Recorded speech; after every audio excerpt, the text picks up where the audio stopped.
আসসালামু আলাইকুম রহমতুল্লাহি ওয়া বারাকাতুহু।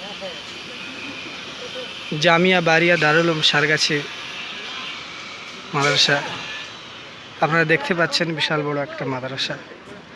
এখানে মোটামুটি আলহামদুলিল্লাহ আপনাদের দোয়ায় অল্প মাদ্রাসার বয়স ইনশাল্লাহ আলহামদুলিল্লাহ বেশি দিন নয়, অল্প দিনই বিশাল বড় দিনই প্রতিষ্ঠান গড়ে উঠেছে আপনাদের দানের বদৌলতে। এই মাদ্রাসায় আলহামদুলিল্লাহ মক্তব থেকে নিয়ে একদম দাওরায়ে হাদিস, তাই নেই, ইফতা বিভাগ এবং কারি হেফজ বিভাগ আলহামদুলিল্লাহ সুন্দরভাবে প্রশিক্ষণ শিক্ষক দ্বারা শিক্ষা দেওয়া হয়। আলহামদুলিল্লাহ আপনারা এই মাদ্রাসা আপনাদের দানি প্রতিষ্ঠান, আপনারা সকলে এই মাদ্রাসার জন্য সাহায্যের হাত বাড়িয়ে দেবেন, দানের হাত বাড়িয়ে দেবেন। দেখেন, একটা মাদ্রাসা দিনের প্রতিষ্ঠানগুলো আপনাদের দানের বদৌলতেই চলে। সেই জন্য আপনাদেরকে